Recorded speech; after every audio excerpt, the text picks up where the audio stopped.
Wow! Welcome to On the Mat. I'm Ritchard T. Trevor Blanchard. We made it here early today. How about that? A logistical nightmare. Billy Whack. What are you reading? My hands are cold and clammy. Sorry, Trevor. I'm reading the Windy City Pro Wrestling. Well, this is one of the programs, and it's in honor of here tonight a guest that we want to have. We want to have him on this show forever. And finally, tonight, he has come out. He has made an appearance. He is here tonight. Windy City Kingpin, Sam Decero. I'm excited. I'm excited to see it. I can't wait. I've got questions. I'm sure you do. This is big stuff. This is big stuff. I know they've been buzzing about it on the message boards. I don't get to go there too much myself lately, but just having Sam Decero here is kind of a buzz for me. I was excited coming in tonight. We've got some great footage on deck from former Battle of the Belts. We've got the Untouchables taking on the Mad Max and Super Max, the Max brothers from the International Amphitheater. This one is off the chain. That's our headline main event. We've got some other stuff on deck tonight. It's going to be good. Trevor even pulled some stuff from his archives. Did you not, sir? Yeah, match with Super Max, Sam himself, Steve Regal, and myself out in Indiana. We wrestled Fireman Jim, Hawkeye Cody Hunter, and Casey Knight, and I don't think he knew that I had that. Hawkeye Cody Hunter? Yeah. Now, he was part of the Brotherhood. Yeah, that's what I thought. Yeah. That's the guy that used to call me Deputy Dog. Yeah, because Dr. Hook, that's it. Because of my cowboy hat. Every time he saw me at a show, he'd say, "Oh, yeah, Dr. Hook." I'm like, I don't perform in the nude, and I don't even have an eye patch, but he thought I looked like Dr. Hook. Go figure. Anyways. Yeah. Sylvia's mother. Sylvia's mother. Oh, okay. Said Sylvia's ready. She's ready to come back home. You heard about Sylvia's mother. I don't know what you're talking about, Rich T. You know, on the cover of the Rolling Stone, Dr. Hook. Oh. They were supposed to be talking about Sam Decero, and I'm talking about how these guys used to make fun of me. Hey, you know what? First time in the history of the show, I've done my homework. I'm ready for this. I don't wrestle, okay? So I don't train to wrestle. Thank God. I interview. I ask questions, and I have trained for this. This is it. All right. Well, hey, you know what? WrestleMania. Without further ado, why don't we bring him out? Sam Decero, owner and promoter of Windy City Pro Wrestling. My wrestling dad. Wow. Hey, how's it going, Sam? All right. Good. All right, real good. Welcome. Good to see you. Let's get you mic'd up here. How are you? Yeah, you get that. How those work? It's a mic, and now it's a roll of the dice to find out if that. Yeah, mic you give him one that's halfway upside down. He's got to. Here, let me see. You know what? Let's just. No, now you're on the inside. You got to. These guys, I'll tell you, bringing them out in the middle of the segment makes it interesting for all of us. Anything that goes wrong, it's always Nick's fault. Nick's fault. He's the spelling, cameraman, production. producer. Yeah. There you go, Sam. Oh, you're the best. Well, I always That's try. why I wanted to stand next to you. Yeah, there you go. Take care of me. That's it. I don't know about. Yeah, well, I know better. In fact, where's the chair? Is this your show? No, it's the guy behind the All camera. right, Yeah. but where's the chair? You want a chair? You can sit on this. Accommodations here. I didn't get to go to the green room. I didn't get a chair. I have nothing to drink. Oh, Chris Hedford might be able to hand Welcome you, get to you On some the Mat. water. Apologize for that, Sam. We will get you some water. Right. But, I know you'd be looking out for me if it was your show, wouldn't you? that's for sure. That's for sure. Well, you he know says it, brother. he's the host, so maybe you can, he should have these things ready. No, but the storied history of Windy City Pro Wrestling, I mean, it's a great one. 20 years we've been around. I'm proud to be a part of it. I've been there some of the great Battle of the Belts events. We've got some of the tapes here of Battle of the Belts events. Former one there, Ripper Manson on the cover. That one right there, Sam, that's something I got to say, and I'm not just kissing up. Sam Decero, this is where I got my start in pro wrestling. The Battle of the Belts 2000, this is a special one right here. The 3-ring, 120-man battle royal. We'll get to the beginning of your career, but since we got this up, I got to ask you, what was it like doing the only 3-ring, 120-man battle royal? As I remember being in the basement at the Civic Center, it was a logistical nightmare. You literally had chairs lined up all along the hallway and a wrestler's name on every chair, and that was a lot. That was a big production to put together. Any stories you'd like to tell me about this show? Sure, I can tell you one. The most important one. It took 10 years to put it together. Wow. Really? Wow. I thought of that show in 1989. It was called the Ringling Royal. It was kind of off of the Barnum and Bailey circus kind of thing. So right. Ringling with an R, W-R-I-N-G. Right. Anyway, and then it ended up being the 3-ring 120-man battle royal. Belts 2000. So that's fantastic. And it was something. It was. I was actually in there. I was like the second guy thrown out, but it was just a buzz to be in there and know that my head's floating around somewhere in that picture. And what a night it was. I remember I met Magic Man Jack. You probably don't know who this guy is. I met Magic Man Jackson from Milwaukee. His actual name's Michael Jackson in real life, but he's like a famous wrestling manager. He's went to Japan. He's a magician and a wrestling manager. And I met him and sort of struck up a friendship just because of this event. And I mean, that's what Battle of the Belts Belts does every year, not to mention Windy City Pro Wrestling. We'll get to more about the school later, but how long's the school actually been in operation, Sam? 22 years. 22 years you've been training people, and you weren't at our 300 show, but Billy Whack actually got out a Chicago wrestling family tree and charted where Chicago wrestling started. I was very quick to chime in and say Windy City Pro Wrestling. That's the Windy fact, City Jack. was at the top. It was at the top. I've got a question since we're talking about Battle of the Belts, and I've always wondered about this. Battle of the Belts. Obviously, Windy City's WrestleMania. Why is it called Battle of the Belts? Because to the outside person, me, when I first heard about it, I was like, are there belts fighting? I didn't understand. I didn't understand why Battle of the Belts. Well, before I got into pro wrestling, I was in heavy metal. I was in a band. I did my homework.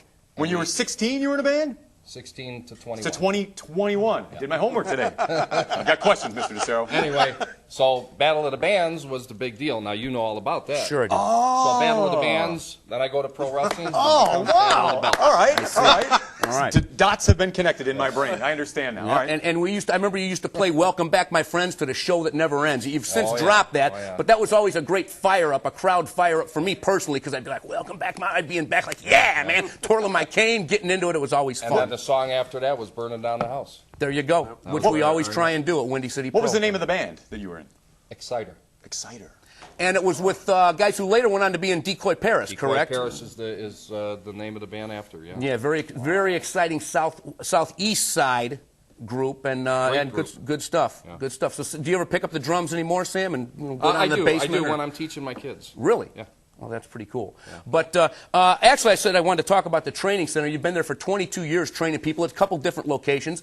I got to say, what was cool for me was, and I've told the story before and on the mat, is I was literally at home one night with a buddy, Ray Kovacevic's brother, Milo, and we were watching Raw, and we saw the commercial, before you work, you got to go to school.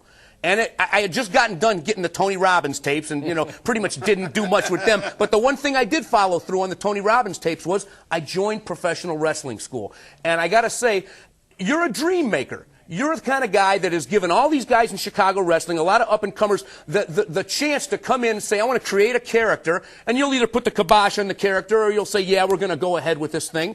And then these guys like that at one time in their lives were just sitting at home dreaming in front of a TV, actually get to go out and perform and become these DeAndre the Assassins and Ripper Mansons and people like that. And that was the whole idea. That was the whole idea behind it. Now, can you regale us with some tales? Has there ever been anybody that you've seen come through the doors at Windy City that's really went a growth spurt, or turned from like, who's this high school kid to, wow, this guy's a big star now? Is there anybody that sticks out in your mind like that? Oh, absolutely, Christopher Daniels. From No, and that's not just because of where he's at today. It's because when he walked in, Mike Ratzner and I looked at him and said, this kid's special. There's something going on here. I mean, he was just picking things up too fast. And look where he's at today. And it didn't take him very long to go from beginner right to trainer. And then from trainer on the road. So who actually trained him in the ring? That was me and Steve Boz and Mike Anthony. Really? Yeah. So Boz was actually training by then. Go ahead, Trevor. Oh, yeah, he was helping out. Actually, I hate to cut you guys off, but we need to go to this match. Myself, Supermax, Steve Regal versus Fireman Jim, Hawkeye Coney Hunter, and KC Knight. You teamed with Sam? I I'm surprised he didn't kill you. And with Keith Goldsby, you remember that? Now we're doing play-by-play on this one. Saturday, I went through my boxes of tape. Wait, who's it took that me about referee? 4.5 hours. That's not Andy Long, I'll tell you that. No, that's not Nicholas H. either. Now, that's KC Knight in there KC right Knight. now, correct, with the red trunks? Yep. Red Who tights? coordinated all the white boots there? Here's your water there, sir. Thank you, sir. All right, here we go. Taking a page from history, WCPW, Mr. Electricity, Steve Regal on the out. Here comes Supermax. Oh, and there goes Trevor. Trevor, you just tagged out, is that right? Yep. I wanna You see do some what the Trevor. boss says. Want to see some Trevor action in there. Now, KC Knight, one big dude. I've never actually seen him wrestle, but I recognize him from the Hall of Fame at Windy City Pro Wrestling, the Walls of Fame at Windy City Pro Wrestling. He's got, what's that he got around his neck there, Sam? Handkerchief. Yeah, I was going to say, he always wore some kind of headband or something. Handkerchief, no pest strips. No, or something. is that to tie it tighter so Yeah. your veins bulge out, like they do around the arms, Ultimate Warrior? Tag back Yeah, that was into the arms. Trevor Blanchard. Look at Trevor. All right. That's Trevor? Yeah. With the long hair? Yeah, with Rock hair. and roll, With man. hair. Yeah, looking good in there. Wait a minute, KC Knight got him backed up into the ropes. Referee making the count. Is that Nicholas H? No, it's Keith Goldsby. Keith Goldsby. Wow. It's a little like him, though. Yeah, a little bit, yeah. All right, and what year is this? 91, Oh. I think. Careful. Trevor, I you know have it was in Indiana. big forearm smash by Blanchard. Oh, young Trevor Blanchard. Look at this. He almost looks like the Italian Stallion from the NWA. Remember him? Yeah. You got that same kind of haircut. Whoa, whoa! Your head just smacked off Oh, the mat. that hurt like a mother. Oh, my God, he's got him up. Press slam. Down I go, and out I Sure go. enough was. Now, this was the early years, so I got to say that Trevor was one of our top lightweights at the time, too. Really? Keep that in mind. Oh, yeah. And Oh, former absolutely. lightweight champion, right? He's on the wall with the lightweight championship. Mike Anthony, too. You got to put him up there as well. KC Knight, next division up, I believe middleweight, maybe even heavy at the time. But no, Trevor kept up with the best of them. I'm proud of you, man. Did a good job. Thank you. And I don't know if you've talked to Mike Grashner lately. Casey Knight up and over, vertical, drop kick, and wow. Trevor, you're commenting on your own match. It's so bizarre. Yeah, that is weird. I didn't teach him that last. No, interview. no. But I had a conversation with Mike Grashner, and I had thanked him, and I asked him to forward the message to you that I was very grateful to actually be one of the last few guys that you actually got into the ring with and trained, because I know when you went to the southeast side, you had a bunch of other stuff on your mind, a bunch of other stuff that you had to do and take care of, and that's when I remember the Dream Warriors were down there. And myself and Mike Anthony, we were kind of regated to do the training. Yeah. But I've always said that I've always been, I was always happy to get trained by you in the ring, because you were a lot like a football coach or a baseball coach when I played baseball in high school, and if we screwed something up 15 times, then we had to do it over 15 times. The spots and everything. Well, the nice thing about everybody that has come through the doors of Windy City is. It's always been about family, and everyone has always stepped up to help, and that's the part I like. Like you were just saying, you would help the guys. Okay, well then the guys that came after you, they would step up and help when they were trained. So everybody helps each other all along through the last 20 years. It's been great. Yeah, and the fact that it's still surviving to this day, bringing viable entertainment, on a monthly basis to Rowan Park Fieldhouse on the southeast side, that's a great thing. And Battle of the Belts every year, in my opinion, the premier Chicago wrestling event. And that's Jimmy Blaze, actually, Fireman Jim back then. No way! With Steve Rico. Wow, Mr. Jimmy Electricity, Blaze actually worked for I didn't Windy know City? Jimmy Blaze was trained, in yeah. Windy City. Oh, I did not know that. I thought he was Yep. straight up Sunny training. I thought he was PWI, PCW, whatever that is, CCW. PWI, and then, yeah. And then there's John Burke, another guy that I met at AAW. He was also through the doors at... He started at Windy City along with a friend of his. I don't know whatever happened, but He got burned.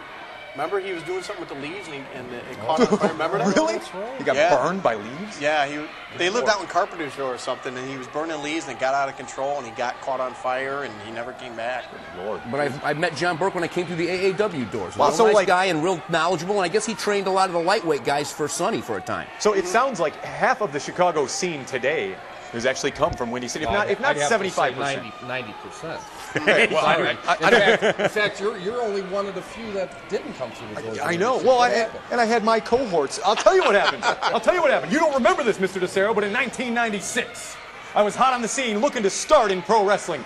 And I got a phone number for Windy City Pro Wrestling. It was like a 773 something or other. I had to 978-7317. That's what it was. That's what it was. That's a plug. And I remember calling, because I was in the market. I was looking for a wrestling ring, and I do believe it was either you or Mr. Bill. Was it Mr. Bill? Is that Could have been Mr. Bill. I don't know. Somebody Ring answered the phone. announcer? Somebody answered the phone, and I very politely and casually asked about purchasing a wrestling ring.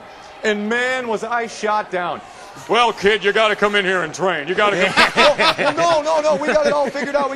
No, you got to come in. Why don't you stop by the place and come in and train? It might have been you, Sam. No, that sounds like Mr. Bill there. All right, well, regardless, here it is, 1,000 years later, and I have to say, I understand exactly now what that phone conversation was about. Because if somebody called me up asking to buy a ring, I'd be like, kid, you got to get trained. But not then. Right. However, we did buy a ring, and I think we went on to scare you for quite some time, Sam. We did. We had a good run. Well, the best part was you stayed in the southwest suburbs. That was good. Yeah, but no, LWF was a great run, and I used to go there wearing my Windy City gear, and you'd call us Windy Pro Wrestling, expletive, insert an expletive. But I had some great times with those shows, Billy, I got to say, and I always put you guys over because, hey, it was the birthplace of CM Punk, not to mention Billy Whack, and I think some of the coolest wrestling gimmicks I've ever seen. And we always go back to Pat. Yeah, It was a clever gimmick. A guy on a leash on all fours. I think Julian the Warlock took a lot of influence from that, just the way he presented himself. You know what, though, if I may, not knowing you and only knowing or hearing about LWF at the time, it was a real pleasure when we finally did meet, and you actually came and worked for one of the Battle of the Belts. I mean, that was great. fun having you there. We were the curtain jerking match. I remember that. I was the first guy out through the curtain, and I had these big goofy sunglasses on, and it was all pitch black, and I couldn't see, and I almost fell off the ramp. It was a hell of a production, though. And you worked the Lee Sanders Memorial Cup, too, with Airborne. Airborne, who was Wiley something at the time. It was great. I remember showing up, and I'm like, oh, wow, I'm here at Battle of the Belts. This is the WrestleMania of Chicago. Wow, look at all these people. This is great. I can't wait to go meet Sam and shake his hand. And I met you, and you must have been busy because I kind of got blown off, and I was like, oh, that's not true. No. I was like, here he is. I want to talk to this man. I want to share ideas with this man, and it's a busy night, though, for everybody. It was a busy night. I understand. It is a busy night. Hey, when I pass by my own wife and not even recognize her, you know I got a lot on my mind. Yeah, but you always maintain a nice demeanor during the shows. You're always respectful to the guys. I think people that come through the doors of Windy City learn a lot, and they learn how to conduct themselves as gentlemen, if nothing else. If they don't become the greatest wrestler in the world, they know at the end of the night, say goodbye to the promoter, shake hands, try and dress nice when you come to the building. You put forth all that good old-school knowledge to these guys, and it means something. And I came out of there, I think, a better person. Well, I give a lot of that credit to Mike Ratchner as well. That's a man with a lot of class, very intelligent man, my best friend, and I think he brings an awful lot to the young guys when they walk through the doors of Windy City. Oh, without a doubt. We just saw Gratch on the way down here tonight. It's always good to see him. And wait a minute, Trevor Blanchard cocks up with that punch. Look at that on KC Knight, correct? Yep. That's a big dude, KC Knight. He looks like he hung out at the gym quite a bit. He's actually a fireman out in Aurora, on Illinois and Orchard at the firehouse out there. You know, that was always a signature move of yours, was that knee drop to the head before anybody else was even doing it. Do you realize that? The innovator, Trevor Blanchard. It was. To me, that was always something special that you did. I took that from Flair, I'll be honest with you, and I was at just like your robe. But not that many people used it, though. One year, a couple years ago, Harley Race was doing the seminar out there at Cauliflower Alley, and I gave that, and Harley Race said something about, and something in his voice about, you know where you got that from? Not Flair, but me, or something like that. But you know, again, I tried. When I started wrestling, I watched a lot of tapes, influential by, who is it? The Horsemen. Ooh, wow. Right. The Midnight Expresses, the Rock and Roll Expresses. I mean, those were credible guys that worked their asses off to he might. I think one squeaked out every now and then, but they worked their butts off, and that's where I got a lot of my skill. Wait a minute, look at this. Look at this, yeah. Trevor. Supermax on the outside, punishing KC Knight. Trevor Blanchard working on him on the inside. Trevor, how old do you think you were here? 22. Wow. 23. Snaps him over. Does Mr. Electricity, Steven Regal, former AWA champion, Mr. Electricity, Steve Regal. Yep. He was lightweight, too. Was he? Him and Spike Huber teamed together. Okay. Trevor Blanchard, a true student of the game. Got that headlock, got him cinched in there. Does Mr. Electricity, Steve Regal. KC Knight trying to mount some sort of an energy, trying to get back up, get back in this thing. Trying to get this crowd behind him. Mr. Electricity, Steven Regal, though. But I mean, really, the original Steven Regal, yes. Right? Yeah. And I remember seeing him on TV all the time. And I actually heard, I think after these amphitheater shows, he used to pop into the corner store in Hegwisch for a six-pack every now and then. Little known fact. Really? Did we figure out who the ref is? Because he really. Keith Look at this, though. Keith Goldsby. Look at this, though. Man, oh man, what teamwork. And another thing I have to say about this match is this. This wasn't actually even supposed to. I think I was supposed to wrestle Jim, and Sam said, no, you're wrestling a tag with me and Steve Regal. And it was just kind of a hodgepodge because it wasn't even scheduled to be a six-man. And I have to say, I learned so much in a 15-minute match with these two guys. It was incredible. The knowledge and the way you guys worked in the ring and what you did, and I learned so much in one match. But it goes to show you, when you come in to Windy City Pro Wrestling with a lot of enthusiasm, like you did, then it'll be a lot easier for me to be able to take a guy like you and put you in a spot where you really are. Mm-hmm. You know, if you just sat back and you know, had a cocky attitude about yourself and figured you knew it all, guess what? You'd be in the opening match all the time. Right. So that's why we brought people up. Like I was at Battle of the Belts.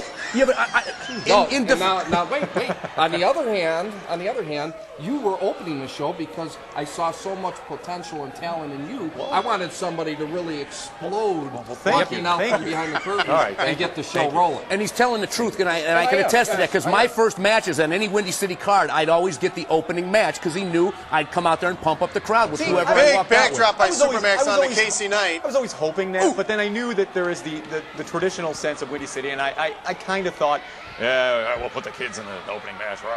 Steven Regal got Casey Knight with an assist by Sam Decero in there. Supermax, wait a minute, this looks like it's going to be... Double team pile driver. Oh, man. They really hit that one. Man, you guys had a real, for not being wrestling together regularly, you had some real teamwork down this night. And that goes to Sam and Steve Regal and the matches that I mean, one of the things that Sam and Mike Grashner had stressed was watch tapes. Do your homework, go home after practice, after 2.5, 3 hour practice, go home and watch tapes, and that's what I did. Well, it shows. Here we go. Trevor Blanchard from behind on Casey Knight. Casey Knight really taking most of the punishment in this matchup. He's been in there far too long. Needs to get out and make that much-needed tag to one of his partners. I don't know, have we even seen Hawkeye Cody Hunter in there yet? Hawkeye was in there. Jimmy Blaze was in there. You want to know what I like about this? Old school.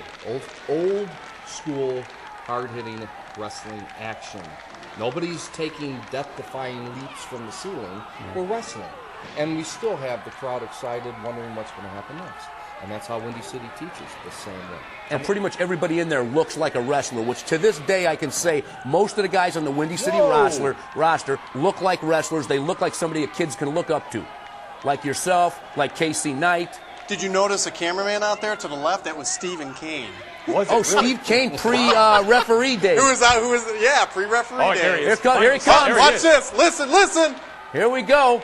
All out bedlam. Look at them chops. Lighten him up. Is that Jimmy Blaze in there getting lit up? Yeah. There's a wrestling lesson for you. Wow, this is like a fever dream watching this. Sam Decero beating hell out of Jimmy Blaze.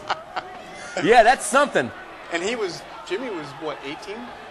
Oh, I think 17. Really? 18? No, not 17. 18. 18. Yeah, right. He had to be legal. Over that legal limit. Look at that, Steven Regal. Down goes Trevor. Casey Knight. 1, pin. 2. Oh, man, big win for Casey Knight and his team right here tonight. Unbelievable. That was really a page. That was great stuff. Wrestling history right in there tonight on OTM. That was good. Thank you for bringing it. That was great. Yeah, they had something else with Mike Anthony, myself, and I'm like, the show's about you and Windy City, and I figured, we know what's coming up next as far as match with you and the Untouchables from the amphitheater, and I figured, I'll never forget that. You know what? As long as I live. Let's, put this one on with, Grant, I was in it, but that was the only match that I had with you. And then I actually remember you wrestling on. Awesome, Trevor. Hey. Besides, here's the deal. Boom! Jeez, he actually hit me. Go ahead. All right. We got some questions for you. I said I did my homework, and I do have some questions. And now I find this to be absolutely fascinating. Okay, according to the research I did today, were you not trained by Randy Savage? I started with Golden Boy Paul Christie. Okay. Paul Christie turned me on to Randy Savage down in Lexington, Kentucky. Okay. I used to drive down there every single Saturday with Yukon Moose Cholak. Okay. To be able to be trained by Randy and Lanny, help them set up the ring, watch the show, take down the ring, and drive back with Yukon Moose the same day. To Florida? That is awesome. The same night. Kentucky. Lexington, Kentucky. Oh, Lexington, Kentucky. From Chicago or Chicago, southeast 7 hours each way. Okay. Yeah. Now That's what we call paying your dues. Is this true? Tell me if this is true. You have wrestled in your career Bruiser Brody, Adrian Adonis, Jesse Ventura, and Nick Bockwinkel. Bruiser Brody at the Checker Dome in St. Louis. What was the other name? I had Adrian Adonis. Never. Okay. Jesse Ventura?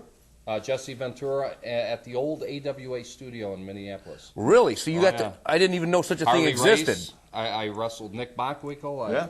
I mean, my God, the list goes on and on. All right, and then this one. This is, I don't know if this is rumor, if this is legend. What is this?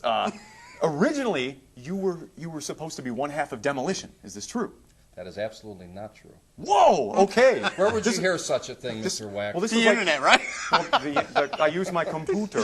Message Yeah, boards, huh? message So that's not true. No, and let me tell you a very interesting story, though. When Dick the Bruiser put Mad Max and Super Max together, he called us the World Warriors. The World, The World Warriors. Warriors. And Hawk and Animal were not too fond of that, and made it known to Bruiser in a couple of different ways when they wrestled each other that they didn't want a World Warriors team when there was already a Road Warriors. So we ended up dropping that and became the Max Brothers. Okay. So All right. there you go. How's that for All you? right. That's some history. That's good. We already talked about successful guys that have been trained. What about Ace Steel? What about Danny Dominion? Any comments on these guys? How about Bad Boy Brett Sanders? Another one of my great talents that ended up going to Puerto Rico and had a great career down there. Kevin Quinn. Another Kevin one? Quinn, yeah, sure, down in Mexico, and then went to WWE. Danny Dominion, Ace Steel, I heard just got signed. Is that Yes, and he did the Donald Yes. Trump gimmick. He was a psycho like Oh, yeah, Donald Trump yeah, I on heard Raw about that. once, and I guess he does got a developmental deal. Kudos to him. Yeah. So yeah, we've had quite a few people come through the ranks and then actually go on from Windy City, which is a great thing. I've got. Let me see. What else? What else? Do you think? Here we go. Do you think that deregulation? Zingers. Do you think deregulation ruined the scene? Do you think the LWF ruined the scene? Oh. I do not think LWF ruined the scene because you had your own type of wrestling, your own type of show. Never bothered me. I thought it was great because people should always have a choice. Fans should have a choice. Did deregulation ruin the business? Absolutely. Ah, Yes. Really? Worst thing that Yes. ever happened. Well, why? Why? Yes, sir. Glad you asked me. He's going to tell you. I'm good. You're a little ahead of me, but that's okay. No, seriously, it opened the floodgates for anybody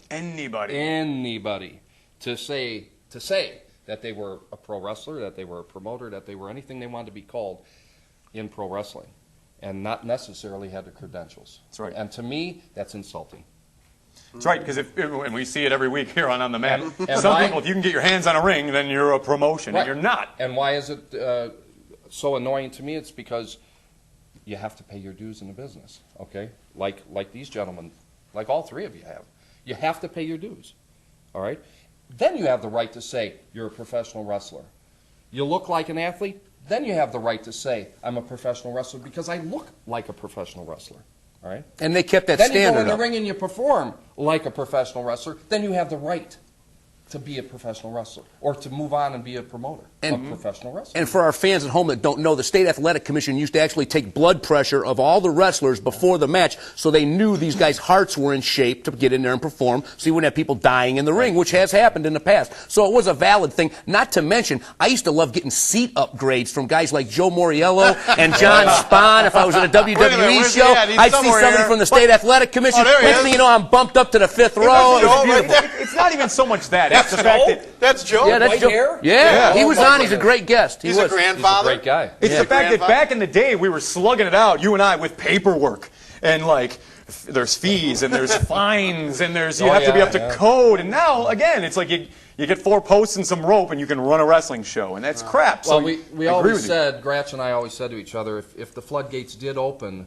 it was going to saturate the market so much that it would almost ruin it for the fans. Right. To me, it's ruined it for the fans. Well, okay, That's too much. And based on that, now, how do you feel about guys that? I mean, because for the longest time, a lot of us, we had our own guys working our own rosters, and we didn't want them working other places for legitimate and obvious reasons. We wanted our product to be our product. Nowadays, how do you feel about? Because guys are just all over the place. Well, the guys can go wherever they want, okay? But now Windy City Wrestling is going back to the way we used to operate, and that was if you're in Windy City, you're only in Windy City, simply because of the hard work and efforts that are being put in to the Web Aggression, which is our television show, so to speak, not actually on TV. But on the website. But on the web. So now the guys have something, again, to really look forward to and work hard for. And that's why we're going to go back to those rules. Awesome. I agree 100% with that line of thinking. And that's the way it should be because... So sometimes the bubble can be a good thing, Billy Whack. Hey, look, we had our bubble, and but I understood it, and I know guys, I want to get my name out. Well, if you're working every Saturday, like across the street from where you worked the week before, like who's going to care anymore? And it comes down to that federation to keep their roster and their production special. And it ruins your credibility, too. If you're a heel or a baby and you work one show in, let's say, Frankfurt, and then as a baby, and then you're in Lamont with you guys at that time, and you're a heel, it ruins your credibility and nobody knows what to do. I'm going to take it back to the wrestling school. Something we mentioned in the match before was that the fact that you get into a ring with guys that have been around the country, Steven Regal, Sam Decero, whoever. One time I actually got to work with Greg the Hammer Valentine, just as a manager. I'm a non-worker. I'll be the first to admit it. But to get in there for one night and manage the Polish Crippler against Greg the Hammer at that big, it was an airplane hangar in Rantoul, Illinois. Remember we did that show? Yeah, I do remember. I'll tell you this. I learned more in that 10-minute match just getting thrown around and chased by Greg Valentine and what a manager's job is supposed to be and how I was supposed to do things. Just from that one experience I got to do. And there came the RVD thing and some other ones. But I'll tell you, that really is a great opportunity for anybody, whether they're a wrestler, a valet, whatever. You get those opportunities if you join a good, credible wrestling school like Windy City and like some of the other ones around town. I'm not going to say anybody's the best or the worst. You know where my heart's at. But I got to tell you, just being able to go out there and work the fair shows and work with the stars, you learn more than any. I mean, in 10 minutes' time, you'll go home with like almost a lifetime of knowledge, which is a beautiful thing. Yeah, and I again, I attest that one match. I learned so much, you know. And it goes a little bit beyond that. I know we kind of touched on it briefly, but it's not just professional wrestling that you're learning.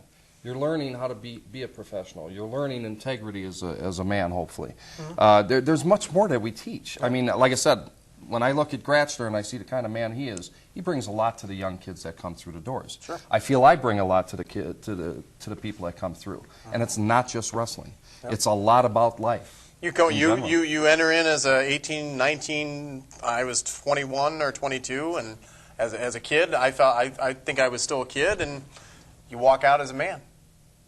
Basically. I'm glad you feel that way. Yeah, I wholeheartedly did. I really I totally changed. Because that's the goal. Yeah. And another example I can cite of that is if you go to the Windy City Training Center in the southeast side of Chicago, I'm telling you, and go to our website, www.windycityprowrestling.com, and check out the Web Aggression Show. But if you go to the school and visit it, you'll see what we call our Wall of Fame, all the different champions that have been there. And you see a picture of like Steve Boz, I believe when he was lightweight champion. He looks like a skinny kid. I mean, he's muscular. Was a skinny kid. He was 17 when he started. He was, 17 years old, and you see this picture of him in great shape. No, 17. But nowhere near what he's grown into today. And then you see him now, and he does get some WWE tryouts from time to time, and we see him at WCPW, we see him at all kinds of different federations, also Slam, and he has really developed into one heck of a Chicago sports entertainer. And that's another guy, a success story we can talk about from Windy City Pro, and I'm proud to be associated with it. And the cool thing is you can go to that wall and see proof positive, wow, that used to be him? Well, he's like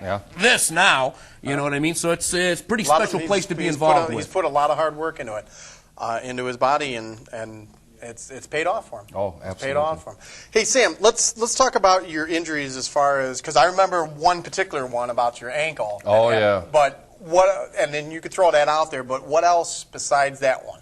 Well, dislocated shoulder twice, and bumps and bruises and broken ribs, and the ankle that you mentioned was where I stepped on the ankle bone. I actually, my foot went sideways. I was stepping on the bone. I was still in my boot. We were in a show. We went back to the hotel. I put my foot, boot on and all, in a bucket of ice, hanging over the side of the bed, and slept that way because we had TV at 7 in the morning the next day. Was it like Sid? Was it like when his... No, not quite as bad, but it did bend all the way. Oh my God. So I was in tremendous pain after the taping on the way home. It was unbelievable. But you have to. And that was over the show must go on. I had to do what that I was could in do. Japan, correct? No. That was in Indianapolis, Indiana. You just tied into something I wanted to ask about. We got a couple minutes left in this segment. I'd like your experiences in Japan. I've seen some great posters at the training center. I know you were there. Can you relate to us some tales of Japan? I'd love to go there and work a wrestling show. God, it's unbelievable how the fans treat you. You're like gods out there. The Japanese wrestlers fight for their life because that's their pride. I mean, that's their homeland. And they don't want us coming in there kicking their, you know. Gaijin talent, I believe it's called. Right. Yeah. So the funniest story, though, if I can, real quick, a good friend of mine, Dave Sheldon, he was the, what was he? God, he was in WCW for a while. But anyway. Nails? No. It's That's gone. okay. Anyway, we were in a hotel in the lobby at in Nagasaki. We weren't allowed to go out of the hotel without a chaperone because in Nagasaki, you know, the people there didn't care for the Americans. So we all, Dave said, I got to run upstairs. Okay, Dave, you go upstairs. We all left. We all left and went across the street to the 7-Eleven, got our donuts and milk and whatnot. At the door of all the hotels is this basket of umbrellas. Well, it was pouring. So we took all the umbrellas, we hid them under the couch. Dave comes down out of the elevator. What are you guys doing? Oh, we didn't wait for you, Dave. Sorry. Well, where's the 7-Eleven? We got to go to the corner, make a right, and it's about a block down. So we're all looking out the window. There goes Dave. He goes to the corner. 7-Eleven, it said 7-11, right across the street. He goes to the corner. Right he goes. He came back about a half hour later. He was drenched. That was pretty funny. We had a good laugh out of that. Hey, we're getting the tornado. Oh, big tornado DDT, Wrestling Ribs. We're going to go to this. We're going to see the Untouchables taking on Mad Max and Super Max from the International Amphitheater. And from what I understand, this is one heck of an entrance, wrestling fans.